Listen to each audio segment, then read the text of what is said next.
Baik, pemirsa, untuk membahas tema berikutnya, peluang kenaikan BI 7 Days Reverse Repo Rate terhadap dunia usaha, kita sudah tersambung melalui Zoom bersama dengan Pak Ajib Hamdani, Badan Kebijakan Moneter dan Jasa Keuangan Kadin Indonesia. Selamat pagi, Pak Ajib. Pagi Mas Pras. Salam sehat, Pak. Alhamdulillah sehat. Ya, Ya. terima kasih.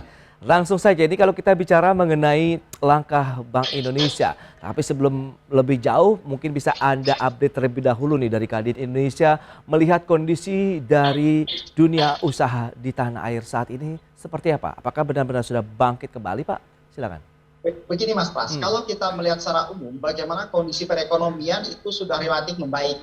Indikator-indikator yang bisa kita lihat adalah kemarin bagaimana kuartal pertama tahun 2022 itu pertumbuhan ekonomi year on year-nya bisa di atas 5%, Yes. menyentuh angka 5,01%. Ini menjadi sebuah indikasi positif bahwa sektor-sektor ekonomi secara umum sudah mulai bertumbuh. Dan harapan kita Mas Pras, bagaimana pertumbuhan ekonomi ini bisa konsisten sampai dengan akhir tahun 2022. Tapi ada satu hal negatif yang perlu kita cermati dan perlu kita siasati dengan baik Mas Pras. Di mana selain pertumbuhan ekonomi kita juga cukup tinggi, ternyata inflasinya juga ikut tinggi. Betul. Bahkan inflasinya jauh di atas perkiraan pemerintah. Di mana perkiraan pemerintah secara average itu pertumbuhan inflasinya hanya di kisaran 3%.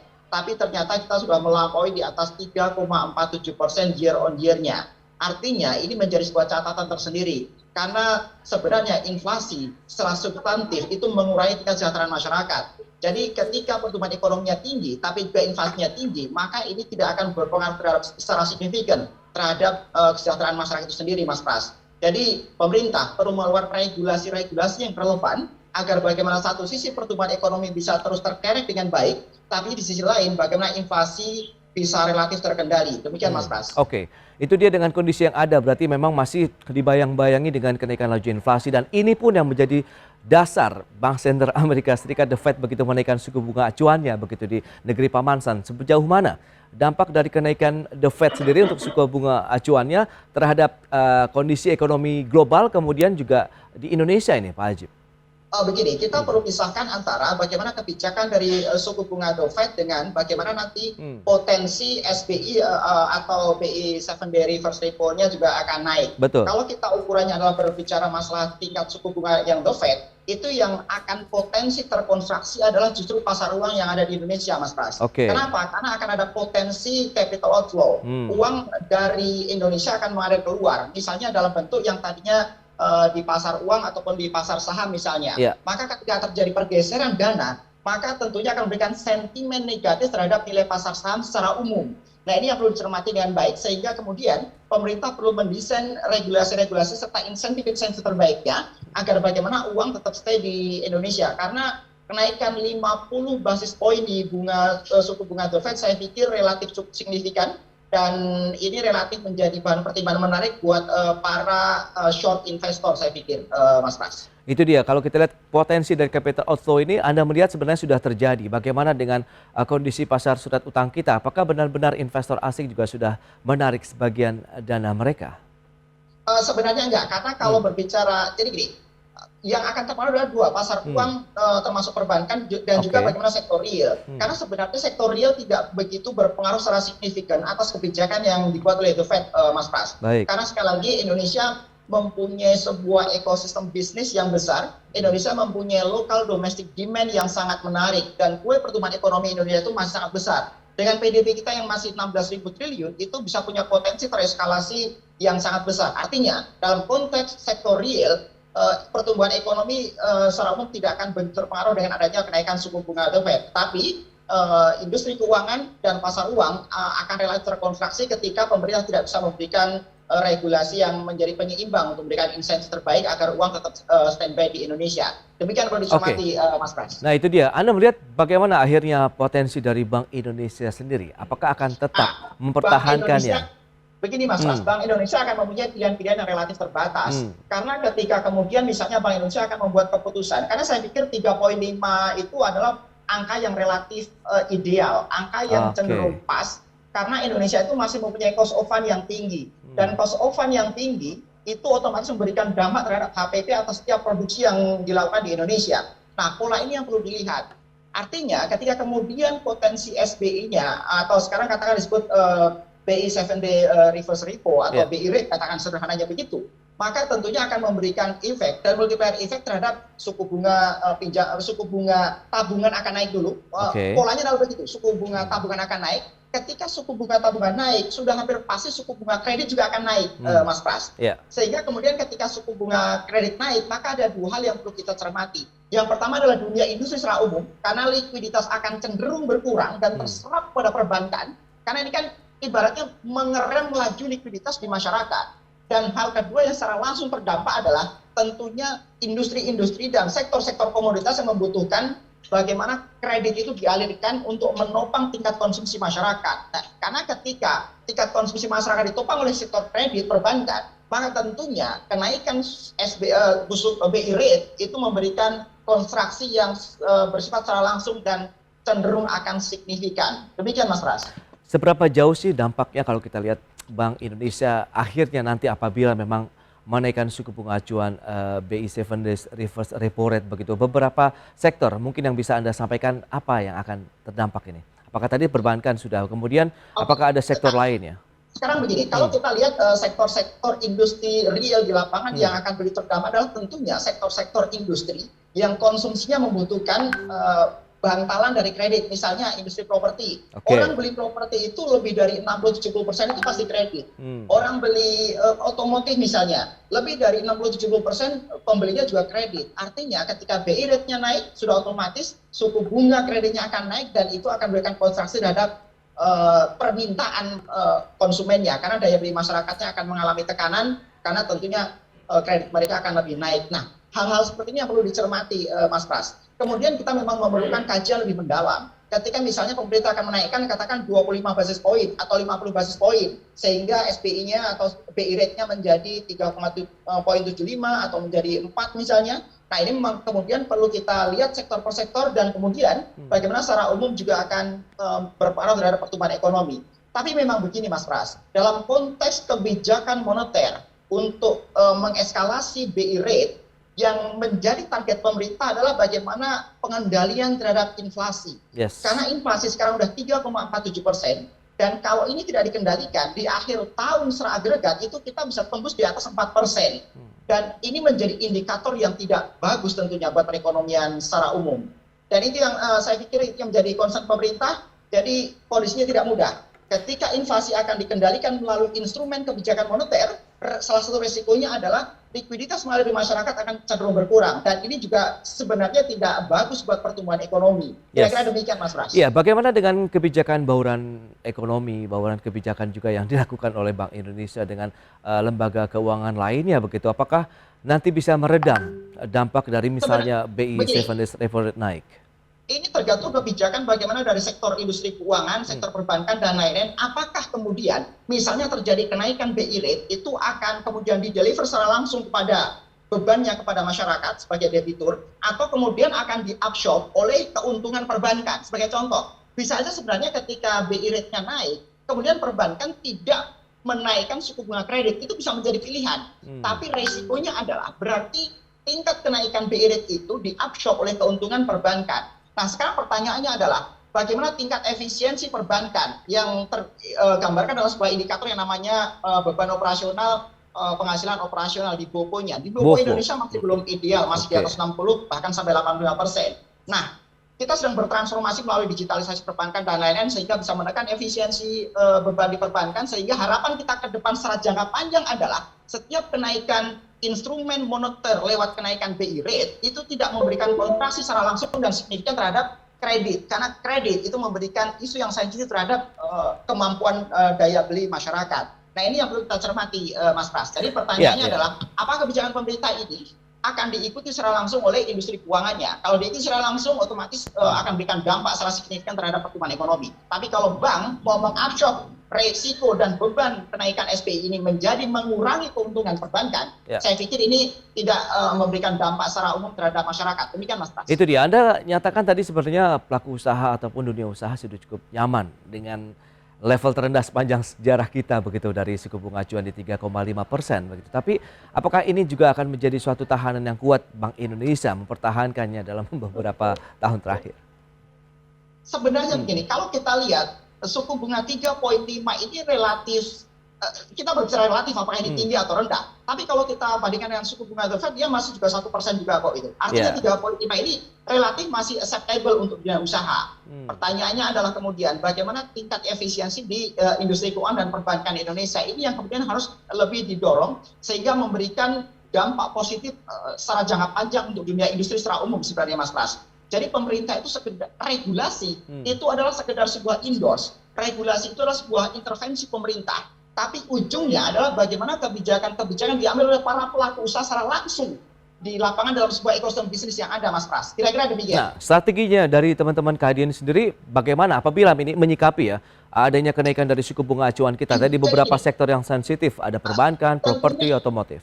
Begini Mas Pras, tentunya ada dua hal yang memang perlu kita lihat. Satu adalah bagaimana kita melihat dan memberikan harapan terhadap regulasi dari pemerintah. Kemudian satu sisi adalah bagaimana dunia usaha itu sendiri secara langsung. Sekarang yang pertama kita berbicara masalah regulasi dari pemerintah. Mas Pras, dunia usaha itu tidak bisa bertumbuh secara alamiah, tidak bisa bertumbuh secara langsung, membutuhkan intervensi dari pemerintah dalam bentuk regulasi yang business friendly untuk bisa memberikan daya dorong terhadap pertumbuhan ekonomi yang lebih maksimal. Sebagai contoh, bagaimana pemerintah masuk melalui insentif moneternya misalnya. Bahkan terima kasih sudah selama lebih dari setahun kita lebih 3,5% ini sangat menguntungkan luar biasa. Yang kedua adalah pemerintah sebenarnya tidak hanya dengan sekedar berbicara insentif moneter. Sebenarnya pemerintah masih bisa masuk melalui insentif fiskal misalnya. Bagaimana memberikan kemudahan-kemudahan dan fasilitas perpajakan misalnya. Tapi kalau kita lihat Mas Pras, kemarin pemerintah di tanggal 1 April baru saja menaikkan PPN dari 10% dari 11%. Ini adalah bentuk disinsentif. Ini adalah bentuk pemberian beban secara langsung pada masyarakat. Repotnya kalau ini kemudian dilanjutkan dengan kenaikan suku bunga SBI, maka pemerintah sedang sulit. Pemerintah mau memainkan instrumen apa? Kalau seharusnya ketika pemerintah konsisten dengan memberikan disinsentif fiskal dalam bentuk kenaikan PPN dari 10% menjadi 11%, harusnya SBI-nya ditahan dulu dong, BI rate-nya ditahan dulu, misalnya sampai dengan akhir tahun misalnya. Untuk apa? Untuk tetap menjaga daya beli masyarakat. Karena sekali lagi memang betul fokus dan concern pemerintah dalam konteks kebijakan BI rate adalah dalam bentuk inflasi. Tapi sekali lagi inflasi ini secara langsung ditanggung oleh para pelaku ekonomi akhir, yaitu para konsumen. Problemnya dari seperti halnya PPN yang dikenakan oleh pemerintah. Jangan sampai pemerintah baru 1 bulan yang lalu, baru 1 April 2022 menaikkan PPN sehingga memberikan disinsentif fiskal, sekarang menaikkan SBI lagi. Ini harapan dunia usaha, Mas Fajar. Iya, tapi kalau kita lihat dengan kondisi saat ini inflasi yang juga ini kan semakin tinggi, pemerintah targetnya mungkin Anda katakan tadi 3%, kemudian sudah di atas 3%. Butuh apa ya, strategi yang pas itu kayak gimana nih? Seperti apa yang mungkin harus dilakukan oleh pemerintah apabila memang akhirnya sebaiknya tidak menaikkan suku bunga acuan begitu? Ya, tentunya begini. Memang ini adalah masa peralihan dari pandemi ke endemi. Ekonomi sedang membangun sebuah keseimbangan yang baru, supply and demand. Sebagai contoh bahkan kita lihat bagaimana juga suplai untuk barang-barang strategis, misalnya minyak goreng, misalnya BBM, misalnya kedelai dan lainnya juga sedang mengalami fluktuasi harga. Yang kami lihat Mas Pras, ini adalah sedang dalam pola menemukan sebuah keseimbangan ekonomi yang baru dari masa pandemi menuju endemi. Sehingga ini menjadi tantangan tersendiri. Dan tentunya dunia usaha membutuhkan penyesuaian dan saya pikir masing-masing sektor membutuhkan penyesuaian yang berbeda. Tapi poinnya adalah bagaimana industri tetap terjaga dengan baik sehingga sisi supply terjaga dengan baik, sedangkan sisi bagaimana daya beli masyarakat atau disposable income masyarakat bisa terjaga dengan baik. Hal yang bisa dilakukan oleh pemerintah untuk terus menjaga daya beli masyarakat selain melalui insentif fiskal maupun insentif moneter adalah agar menjaga bagaimana tingkat pengangguran itu bisa lebih turun. Karena ketika tingkat pengangguran lebih turun, pemerintah bisa mendeliver banyak lapangan kerja, maka kembali daya beli masyarakat bisa terjaga dengan baik. Selain adalah program-program pragmatis jangka pendek dengan adanya BLT dan lain-lain. Demikian Mas Tas, itu yang harapan dunia usaha. Data BPS terakhir menyebutkan memang dari tingkat pengangguran terbuka kita ada penurunan meskipun nilainya masih tinggi dibandingkan dengan pra pandemi begitu. Tapi Anda melihat dunia usaha sendiri saat ini sudah cukup kondusif kah dengan peralihan menuju endemi, karena kita tahu kemarin sudah terbukti tidak ada peningkatan yang berarti pada saat libur Lebaran. Ya, dunia usaha cukup menyambut gembira ketika kemudian salah satu indikator dalam konteks pengangguran itu angkanya turun dibandingkan year on year, Mas Tas. Itu kemarin kalau saya tidak salah angkanya dari 6% turun menjadi 5%. Tapi sebenarnya kita belum kembali seperti halnya sebelum pandemi. Sebelum pandemi angkanya masih lebih rendah lagi. Dan Oke. harapan kita dalam waktu 1 tahun ke depan, itu kita kembali tingkat pengangguran bisa kembali sebelum pandemi. Sehingga Ya. daya beli masyarakat bisa terus tertopang dengan baik. Dan itu yang diharapkan oleh dunia usaha. Karena sekali lagi, daya beli masyarakat adalah menjadi faktor utama dari demand yang dipunyai oleh Indonesia. Dan Indonesia mempunyai 271 juta orang, nomor 4 besar dunia. Dan berbicara masyarakat, Mas Pras, adalah sebuah local domestic demand untuk sebuah ekosistem bisnis yang ada di Indonesia. Dan itu sangat bagus. Kira-kira begitu, Mas Oke, Pras. jadi sebenarnya teman-teman dunia usaha begitu khususnya Kadin berharap sebenarnya naik atau tidak nih dari suku bunga acuan Bank Indonesia? Sebenarnya begini, harapan kita adalah pemerintah bisa tetap menahan BI rate-nya. Itu Oke. harapan dunia usaha, sehingga ada 2 poin yang kita lihat. Pertama, likuiditas terus mengalir di masyarakat. Yang kedua adalah disposable income masyarakat bisa lebih terjaga. Karena ketika kredit yang mengalir pada masyarakat itu bunganya tetap. Karena pilihan keduanya adalah ketika BI rate-nya naik, maka kalau dunia usaha tetap pengen tertopang daya beli masyarakatnya, maka harusnya tingkat kenaikan BI rate itu ditopang atau diabsorb oleh keuntungan yang ada di perbankan atau industri keuangan lain, Mas Pras. Dan Oke. ini menjadi salah satu pilihan yang tidak ideal. Ya, Anda masih menyaksikan market review dan berikut ini kami sampaikan infografik terkait dengan pergerakan dari BI 7 Days Reverse Repo Rate. Ya, seperti yang bisa Anda saksikan di layar televisi Anda, ini adalah pergerakan dari langkah ataupun kebijakan Bank Indonesia yang masih terus menahan suku bunga acuan di level 3,5%, yang mana ini adalah level terendah juga sepanjang sejarah Bank Indonesia untuk menetapkan suku bunga acuannya. Kemudian berikutnya kita lihat pergerakan dari inflasinya, ini sampai dengan Februari tercatat sekitar 2,06%, kemudian seperti yang sudah dibahas sebelumnya sudah 3%.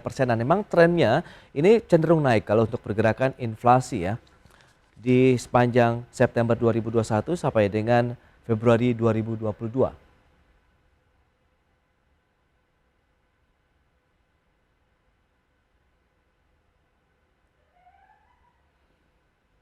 Ya, seperti yang bisa Anda saksikan di layar televisi Anda, ini adalah pergerakan inflasi kita begitu ya, cenderung memang mengalami kenaikan begitu, dan kita akan ulas tadi strategi apa saja yang mungkin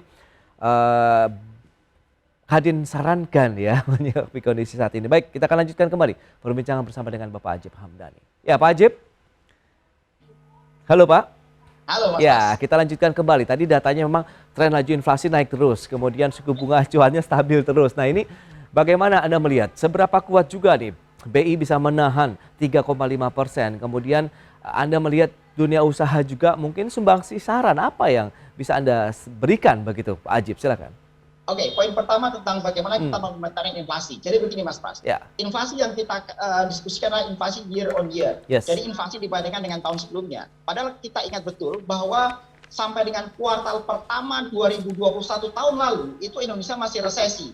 Karena kita selama 4 kuartal berturut-turut pertumbuhan ekonominya negatif. Nah, artinya sebenarnya ketika kita kemudian bertumbuh secara ekonomi adalah sebesar 5,01%, kemudian inflasi tumbuhnya adalah 3,47% year on year, sebenarnya kita sedang dibandingkan dengan kuartal pertama 2021 tahun lalu, Mas Pras. Yang notabene itu poinnya adalah ketika kita masih terus turun ekonominya. Nah, memang kemudian angka 3,47% untuk inflasi cenderung tidak ideal karena sekali lagi itu memberikan dampak terhadap kenaikan secara umum atas barang-barang yang dikonsumsi oleh masyarakat. Tapi kemudian kalau kemudian kita bandingkan bahwa pertumbuhan ekonomi kita juga tinggi dan bahkan bisa di atas 5%, maka ini sebenarnya tetap masih acceptable, tetap masih oke sepanjang pertama daya beli masyarakat tetap terjaga dengan baik. Nah, itu yang pertama tentang bagaimana kita mengomentarin angka indikator-indikator inflasi dan pertumbuhan ekonomi. Kemudian yang poin kedua adalah tentang bagaimana kita mengomentari kebijakan dari pemerintah. Sekali lagi, Mas Pras, instrumen moneter dalam bentuk intervensi pemerintah untuk membuat standar BI rate itu bukan satu-satunya regulasi yang dipunyai oleh pemerintah, bukan satu-satunya instrumen. Pemerintah masih punya instrumen-instrumen lain. Kuncinya adalah bagaimana pemerintah konsisten, bagaimana pemerintah terus memberikan insentif terbaiknya. Ketika satu sisi memberikan sisi insentif, sisi lain memberikan insentif dong. Nah, pola seperti yang perlu dibangun oleh pemerintah sehingga regulasi yang bisa memberikan keseimbangan ekonomi yang ideal dan optimal. Satu sisi pemerintah bisa terus mendorong pertumbuhan ekonomi, tapi satu sisi kemudian pemerintah bisa relatif menekan laju inflasi. Terakhir yang ketiga adalah bagaimana kondisi dunia usaha sendiri. Yang bisa dilakukan oleh dunia usaha segera pertama, Mas Pras, membuat penyesuaian-penyesuaian. Karena tentunya masing-masing sektor itu mempunyai konteks penyesuaian yang berbeda-beda. Karena bahkan dalam kondisi pandemi pun ada sektor yang kemudian mengalami tekanan yang begitu luar biasa, tapi kemudian banyak sektor lain yang juga justru bertumbuh. Misalnya sektor kesehatan, sektor digital, sektor telekomunikasi, sektor pangan misalnya, itu justru sektor logistik misalnya, itu sektor yang justru bertumbuh. Buat mereka tidak ada problem. Dan bahkan jika sekarang kemudian regulasi-regulasi pemerintah seperti apapun, ketika tidak ada perubahan secara signifikan, perubahan BI rate misalnya, itu tidak akan memberikan perubahan yang sangat signifikan. Jadi yang perlu dijaga adalah pertama bagaimana dari sisi industrinya adalah bagaimana HPP-nya bisa terjaga dengan baik. Karena sekali lagi HPP ini akan memberikan relevansi secara langsung terhadap kemampuan daya beli masyarakat. Dan yang kedua dia adalah bagaimana demand-nya, berbicara demand, berbicara masyarakat secara langsung. Dan ini pemerintah yang harus turun di sini dengan mengurangi pengangguran, dengan menekan BI rate-nya, kemudian memberikan insentif pajaknya dan lain-lain. Nah ini yang perlu ditata. Jadi berbicara pertumbuhan ekonomi dan inflasi tidak hanya berbicara di satu Pak Ajib, pemerintah harus melihat secara komprehensif. Kita tahu pemerintah juga sudah melakukan berbagai cara begitu untuk kita bertahan di tengah pandemi. Akhirnya kita terbukti berhasil begitu, dan nampaknya juga ini perlu ada timbal balik juga dari pelaku usaha, kemudian masyarakat dengan adanya penyesuaian-penyesuaian tadi, seperti kenaikan dari adanya PPN, kemudian beberapa harga energi begitu, karena pemerintah sudah beberapa tahun terakhir juga memberikan subsidi. Bukankah itu suatu hal yang lumrah begitu pada saat kondisi ekonomi sudah mulai membaik, kondisinya disamakan begitu sebelum pra-pandemi begitu, Pak Ajib? Setuju dengan itu. Nah, sekarang begitu disamakan, sekarang ukurannya apa dulu? Ketika ukurannya adalah sebelum pandemi, ya udah tunggu ekonomi bisa balik di atas 5%. Atau ketika pertumbuhan ekonominya setara dengan ketika sebelum pandemi. Ketika sekarang masih 5,01 pertama, ini baru kuartal pertama, Mas Pras. Kita masih perlu berproses secara konsisten sampai dengan akhir tahun nanti, sehingga bagaimana agregat pertumbuhan ekonomi tetap terjaga di atas 5%. Walaupun sebenarnya kami juga punya keyakinan yang sama, dunia usaha punya keyakinan ketika secara konsisten pemerintah bisa mendesain regulasi-regulasi yang tepat di sektor usaha dan di dunia ekonomi, maka pertumbuhan ekonomi bisa terjaga di antara 5,5% secara agregat akhir tahun. Nah, kalau ditanya bagaimana kontribusi dunia usaha terhadap pemerintah, sebenarnya pemerintah tidak mempunyai beban secara langsung ketika menekan BI rate 3,5 atau menjadi naik menjadi 25 basis point atau 50 basis point misalnya. Tapi yang menjadi perhatian pemerintah adalah justru bagaimana terjaganya inflasi. Tapi pemerintah bisa menjaga ini dengan baik dan instrumen-instrumen yang lain juga. Yang diharapkan dunia usaha, Mas adalah bagaimana pemerintah konsisten. Ketika satu sisi memberikan disinsentif, pemerintah harus memberikan insentif di sisi regulasi yang lain. Itu yang menjadi harapan kita. Kita bukan terus kemudian mengkritik setiap kebijakan pemerintah, enggak. Kebijakan pemerintah yang baik kita dukung, tapi harapan besar dunia usaha adalah bagaimana pemerintah secara konsisten memberikan dukungan-dukungan terbaik dalam bentuk regulasinya. Karena ekonomi tidak bisa bertumbuh secara alamiah dalam kondisi endemi seperti ini. Salah satunya adalah tetap mempertahankan suku bunga acuannya, begitu yang diharapkan ya Pak Ajib ya? Itu tentunya menjadi salah satu harapan kita, Mas. Baik, Pak Ajib, sayang sekali waktu terbatas. Terima kasih banyak nih atas waktu dan sharing yang sudah Anda berikan. Selamat melanjutkan aktivitas Anda kembali. Salam sehat Pak Ajib. Terima kasih Mas Ras. Sampai ketemu. Baik pemirsa, 1 jam sudah saya menemani adalah Market Review. Saya Prasetyo Wibowo beserta kerabat kerja yang bertugas undur diri. Terima kasih dan sampai jumpa.